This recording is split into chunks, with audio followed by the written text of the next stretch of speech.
स्थिति के लिए मनमानी आचरण भ्रष्ट कर देगा, ध्यान रखना। लौकिक हाड़ चाम का पति ले, अब तो श्री कृष्ण दिव्य बपू। अभी तक कहीं कोई संसार के सुख का संयोग नहीं है। बाल्यावस्था से भगवत चर्चा सुनते हुए भगवत अनुराग में स्थित है। हृदय में निश्चय कर लिया, अब हमारे जीवन का उद्देश्य केवल श्री कृष्ण है। अगर कहीं भक्ति होती ससुराल में, तो शायद विचार में शिथिलता आ जाती कि वहां भी संतों के दर्शन होंगे, ठाकुर सेवा होगी। वहां बिल्कुल इसके विपरीत था। निश्चय के भाग चलो। वहां तो बड़ा सब सामग्री, उत्सव, खान पान की सामग्री और रिश्ते नातेदार भी आ चुके हुए थे। रात्रि में सब सो रहे हैं, सुबह गवन होगा, उत्सव मनाया जाएगा, और इनको तो भारी विरह। अब ये आधी निसी निकसियों बसी ही ये मूरत सो, पूरत स्नेह तन सुधि बिसराई है। भोर भयो सोर पर्यो, पर्यो पितु मातु सोचु, कर्यो ले जतन ठोर ठोर ढूंढी आई है। चारों ओर दौरे नर आए ढिग ढुर जानी, ऊंट के करंक मध्य देह जा दुराई है। जग दुर्गंध को ऐसी बुरी लागे, जामे वो दुर्गंध सो सुगंध सी सुहाई है। करमैती जी का निश्चय पूर्ण हुआ। भाग चलो, ऐसा ही होता है। भागो भागो इस संसार से, प्रभु के अनुराग में डूबो। ये भगवत कृपा से ही होता है, ये सिखाने पढ़ाने से नहीं होता। ये सिखाने पढ़ाने से मरकट वैराग्य होता है। बाबा जी बन गए अनुकूलता के लिए, भोगों के लिए, और जहां प्रतिकूलता आई तो ये लोग अपनी लकुट कमरिया बहुत नाच, फिर मनमानी आचरण। ये मार्ग ऐसों का नहीं है, ये प्राणों की बलिहार करके चला जाता है। अब हर कष्ट हमारे लिए सुंदर सुंदर सुख सामग्री होगा। हर विपत्ति, हर अपमान, निंदा, तिरस्कार, ये हमारी पूजा होगी। हम इस मार्ग में इन्हें पूजा की तरह स्वीकार, जैसे लोगों की पूजा होती है सुखपूर्वक सहते, ऐसे ही सुखपूर्वक अपमान, निंदा, सब कष्ट सहेंगे, पर हम अपने इस प्रेम के पथ से कभी डिगेंगे नहीं। प्रेम पंथ अति कठिन है, सबको निभात नाई।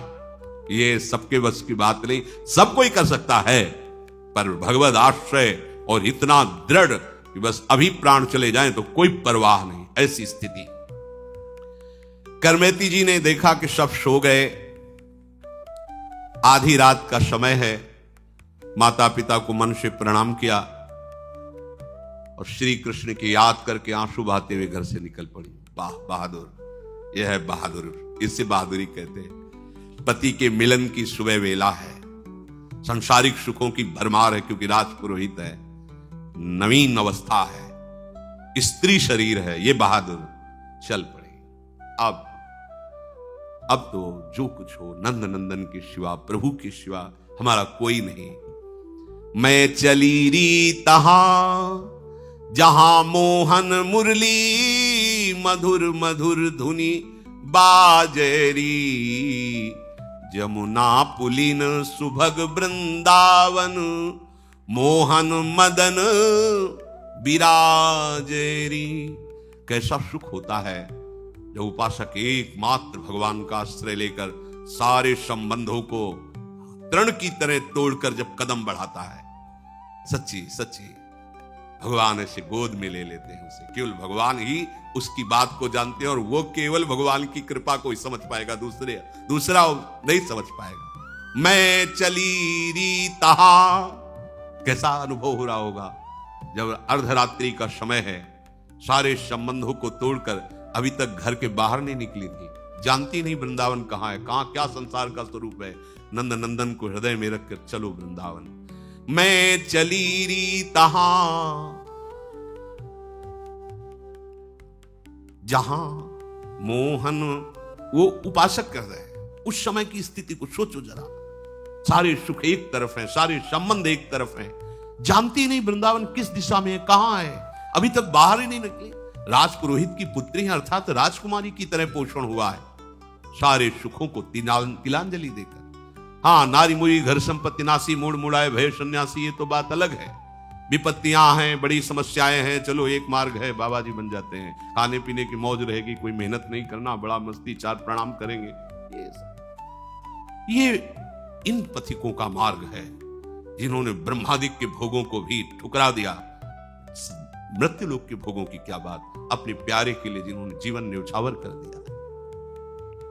मैं चली री तहां जहां मोहन मुरली, मधुर मधुर धुनि बाजेरी। जमुना पुलिन सुभग वृंदावन, मोहन मदन विराजेरी। सजन नील घन श्याम बरन तन, लसत दामिनी छाजेरी। मोर मुकुट की शोभा बरनो, इंद्रधनुष दुति लाजेरी। ये शो अभी चली है, कदम निकाला, देख लो श्याम सुंदर बस गए मानस पर। कोई उनके लिए कदम निकाले और फिर वो सिक्का साथ न दे, ऐसा नहीं होता, चल दिए। उन्होंने कदम उधर निकाला और वृंदावन बिहारी उनके मानस पटल पर, आ चल मेरी रूप माधुरी ले चलेगी तुझे मेरे धाम। देख रहे हैं सजल नील घनश्याम शोभा प्रभु की, मोर मुकुट की अद्भुत शोभा। घूंघरवारी अलके झलके, चंदन तिलक ललाटरी। अमल कमल दल मंजुल नैना, चोवत है मम बाटरी। कुंडल किरण कंठ कौस्तुभ मणि, आनंद मुख्य प्रकाशीरी। देखे बने वह चरण धरन गति, कौतुक कुंज निवासीरी। एक खास बात इसमें कह रहे, अमल कमल दल मंजुल नैना, जोवत है मम बाटरी। प्रभु ऐसे देख रहे मानो आज तक आपका इंतजार करता रहा, आप आ रहे हो, स्वागत है आपका, मेरा रास्ता देख रहे हैं। अगर आप प्रभु के लिए रास्ता देख रहे हो तो प्रभु आपका रास्ता देख, या आप एक कदम निकाल के तो देखो मेरे लिए, मैं तुम्हारे साथ हूं। सुंदर प्रभु की शोभा। जाको मन मिली रहो कृष्ण सो, ताकि अकथ कहानी री। कहे भगवान हित राम राय, प्रभु सुमिरन मांझ समानी री। प्रभु के ध्यान में उनकी रूप माधुरी का पान करते हुए घर से निकल पड़े। उपासक को अपनी समझ पुष्ट कर लेनी, बस ये खास बात है। ये जो खिचड़ी पना है ना, परमार्थ के भी पथिक बनते हैं, निवृत्ति मार्ग के भी पथिक बनते हैं, प्रवृत्ति का पूरा बोझा ढोरे। ये प्रेम गली अति साकरीता में दोनों समय, इसमें प्रपंच का बोझा नहीं होता। ये बोझा छोड़ो, डार भार पे भार, परम धन राधा नाम। एक मात्र अपने प्रीतम का चिंतन, प्रीतम का भरोसा, प्रीतम का आश्रय, प्रीतम के प्यार में। ये कोई कठिन बात नहीं है। कठिन इसलिए पड़ रही कि हमने अपने प्यार को विभाजित कर दिया नाशवान संसार के देह और भोगों में। प्रभु के चरणारविंद में चलने के लिए आवश्यकता अनन्यता की है, अन्य की नहीं, और हम अन्य छोड़ नहीं पाते। अब अगर ऐसे नहीं है तो कहीं ना कहीं मोबाइल नंबर लिख ले, ये जीजा का मोबाइल नंबर, ये फूफा का मोबाइल नंबर, कभी जरूरत पड़ी ना तो ये फोन नंबर भैया ना लो, समझो। अगर इनके फोन नंबर चुरा के रखोगे तो श्री जी का फोन नंबर नहीं मिल पाएगा, पक्का समझ लो। किसी का नहीं तो अब आपसे कोई समस्या आई, कोई परेशान आई, कोई भी विपत्ति आई तो आप सीधे लाडली, ये लग गया फोन नंबर आपका, लाडली जो बाप किसी का कोई नहीं, आप देख लो जैसा चाहे दंड दो या बचा लो, ये तो आपके ऊपर की बात। बस खत्म, आपका काम खत्म, अब आगे देख लेना। अगर इतना भी अन्य आश्रय रखे हो तो भटकना पड़ेगा। जानबूझ करके भी अन्य आश्रय नहीं रखना चाहिए, पक्की बात समझ लो कि भाई हम अमुक पदाधिकारी हैं, कभी जरूरत पड़े आपको बड़ा कार्यक्रम में नंबर हमारा, नहीं, जरूरत नहीं। अगर लाडली जी के द्वारा हमको भयंकर अपमान और दंड भोगना पड़े तो पुरस्कार से भी ज्यादा हमारे लिए लाभदायक है, और आपके द्वारा यदि वो बचा लिया जाए तो हमारे लिए नरक से भी बढ़कर कष्टदायक है। बने तो रघुपति बने, और बिगड़े तो भरपूर तुलसी और अंते बने ताबनी वे पे धूरी। ये बात हृदय में बैठनी चाहिए, केवल प्रवचन करने या सुनने की नहीं है, ये बननी चाहिए। तुलसी और अंते बने ताबनी वे पे नहीं बनाना मुझे। मेरी जो दुर्गति हो, जो अपमान हो, जो निंदा हो, जो दंड मिले, वो मेरे प्यारे से ही होगा, हमें किसी और की जरूरत नहीं है। और कुछ समझो सो समझो, हमारी इतनी समझ भली।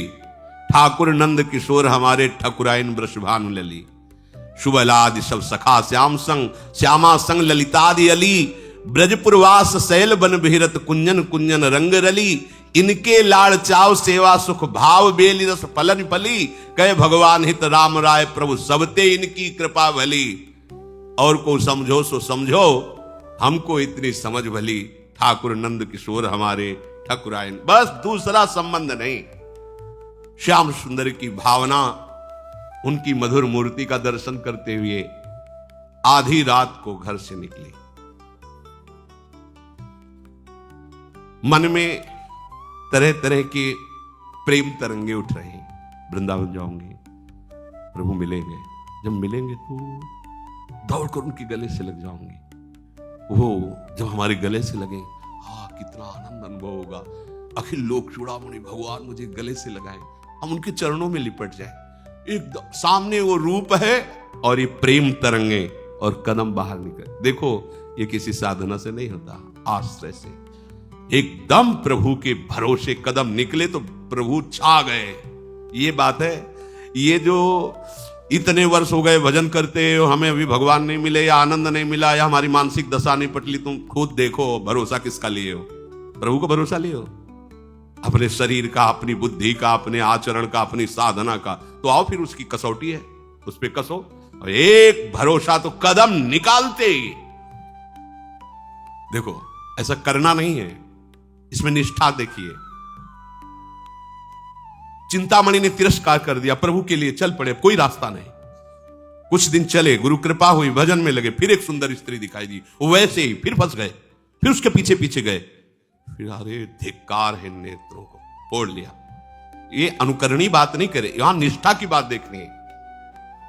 बस इन्हीं नेत्रों ने तो मुझे प्रभु से विलक किया, चल दी। कोई साधना करनी पड़ी, हाथ पकड़ लिया, जे भी गिरे गिरे क्या, वो प्रभु अनुभव करा ला, हाथ पकड़ के निकाल।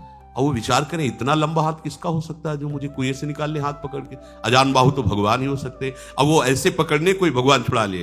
हाँ, बोले ठीक है छुड़ा लो। हाथ छुड़ा करके तो तुम जा सकते हो, नौ किशोर हो, मेरी इतनी सामर्थ्य का है। पर हम तुमको भी कह रहे हैं कि तुम मेरे हृदय से निकल के दिखाओ, तो तुम्हें फिर हम जाने बड़े बलवान हो तुम। ये बात छुड़ाए जात हो निबल जान, हृदय ते तब जाओ तो तुम्हें सबल सराओ, तुम्हें तब मानू बलवान जब निकल जाओ हृदय से। अब आज ये स्थिति हृदय में श्याम सुंदर विषय है। प्रेम तरंगों में कदम बढ़ते चले जा रहे हैं। वृंदावन किधर है कुछ पता ले, वही ले जा रहे। आंखें फोड़ ली, हाथ पकड़ के वृंदावन ले जा रहे हैं। भाव में ठाकुर जी बसे, ले जा रहे। कभी वृंदावन नहीं गई, कभी कोई रास्ता नहीं जानती, नगर का रास्ता नहीं जानती। राजकुमारी की तरह पालकी में चलने वाली राजपुरोहित की पुत्री है। अब प्रातः काल इनका नियम था, जब ये शैया से उठती थी तो प्रभु के मधुर नामों का उच्चारण करती। ये भक्तों का स्वभाव होता है। जैसे विभीषण जी उठे तो प्रभु का नाम कीर्तन, हनुमान जी को पता चल गया महाभागवत है, क्योंकि उठते ही नाम उच्चारण करना ये महाभागवत का लक्षण होता है। कोई आवाज ही कमरे से नहीं आई। उनकी मां का नियम था, जैसे कुछ लोगों के अलार्म की घंटी की आवाज से नेत्र खुलते, उनकी मां के नेत्र खुलते थे करमेती बाई के नाम कीर्तन से। आज नाम कीर्तन ही नहीं। सोचा रिश्ते नातेदार आए, शायद वो विलंब से सोई होंगी। वहां कमरे में गई तो करमेती बाई नहीं। अब तो हलचल हुई हृदय में कि रिश्ते नातेदार, अब पूरी खोज पूरे घर में नहीं। हाहाकार मच गया। करमेती कहां गई पता नहीं। माता पिता को बड़ा दुख हुआ, सबसे बड़ा दुख की ससुराल वाले क्या उत्तर, लड़की भाग गई। कहां भाग गई, किसके साथ भाग गई, क्या कैसे उत्तर? ये लोक व्यवहार बड़ा विचित्र होता है। उन्होंने जहां तहां ढूंढा, पूरे नगर में बहुत से दूतों को दौड़ाया, क्योंकि राजपुरोहित थे। सूचना तुरंत, राजा के राज सैनिक भी लग गए, तुरंत खोज की। क्योंकि मतलब ये सबसे बड़ा अपमान लोक में माना जाता है कि ससुराल वाले लिवाने और लड़की भाग गई। अब ये प्रमाण कैसे दे कि श्री कृष्ण को लेके भागी है या संसार के राग, कौन उनको बतावे? ससुराल वाले वैसे ही भक्त नहीं थे। करमेती बाई जी ने देखा कि राज सैनिक घोड़ों से आते दिखाई। उनको लगा कि पिताजी का ही ये भाव होगा, क्योंकि उनके सब अनुकूल हैं राजा, तो सब सैनिक मुझे ही ढूंढने के लिए आ रहे होंगे। अब मुझे क्या करना चाहिए? ये तो बिल्कुल समीप आ रहे हैं। तो वहीं एक मरा हुआ ऊंट का कंकाल था, ऐसे गीधों ने मांस खा लिया था, चमड़े से ऐसे ढका हुआ कंकाल, अंदर पूरा पोला हो चुका था, सियार गीधों ने मांस खा लिया था, भारी दुर्गंध। अब भागने का अवसर नहीं, क्योंकि राज सैनिक घोड़ों से आ रहे हैं, तो उसी के अंदर घुस गई। मरे हुए ऊंट के ऊपर पूरी चमड़ी लगी हुई है, अंदर का मांस गीध और सियार कुत्तों ने खा डाला है, भारी दुर्गंध, उसमें घुस गई। देखो कैसी श्री कृष्ण मिलन की चाह। भारी दुर्गंध में भी उनको कोई परेशानी नहीं, लेकिन संसार की सुगंध नहीं चाहिए, संसार की सुख नहीं चाहिए। वो सड़ी दुर्गंध भी उनको बहुत अच्छी लगी। हृदय में जब प्रभु का मिलन का, प्रभु के चिंतन का सतत भाव रहता है, तो नरक भी नरक नहीं रहता, वो परमानंदमय हो जाता है। विषयों से कितनी घृणा हो जाती है भक्त को कि यद्यपि ऐसी स्थिति में एक मिनट भी रुकना मुश्किल, आसपास कि उसके अंदर घुस करके प्रेमोन्मत्तता देखो। अभी बालिका ही कही जा सकती, 16 वर्ष की अवस्था है, इतनी भारी दुर्गंध में वो बैठी। ये भगवान की भक्ति का प्रभाव होता है कि विष भी अमृत बन जाता है, आग भी चंदन की तरह शीतल हो जाती है। और यहां दुर्गंध में उनको जानते हो क्यों दुर्गंध नहीं लगी? क्योंकि मानस पटल पर श्री कृष्ण और घ्राणेंद्र श्री कृष्ण की सुगंध में मतवाली है, बिल्कुल दुर्गंध नहीं आ रही, आराम से उसके अंदर छुपी बैठी है। 3 दिन 3 रात्रि ऊंट के खोल में, क्योंकि बराबर कर्मचारी जो राजकीय हैं वो खोज रहे हैं, अगर कहीं भागी तो पकड़ी जाएंगी। 3 दिन 3 रात, गजब की बात है। उस भारी दुर्गंध अंदर, अच्छा वहां कोई खोज नहीं सकता, कोई सोच भी नहीं सकता कि इसके अंदर करमेती वायु कैसे, कोई ऐसे वहां तो आसपास कोई नहीं जाएगा, भारी दुर्गंध है। बीते 3 दिन वा करंक ही में संक नहीं, बंक प्रीति रीति ये कैसे करी गाइए। आयो को संग ताही संग गंग तीर आई, तहां सो अनहाई दे भूषण बन आइए। ढूंढत परशुराम पिता मधुपुरी आए, पते ले बताए जाए माथुर मिलाइए। सघन विपिन ब्रह्म कुंड पर बर एक, चढ़ी कर देखी भूमि असुआ भिजाइए। करमेती जी ऊंट के कंकाल में 3 दिन 3 रात व्यतीत की, भूख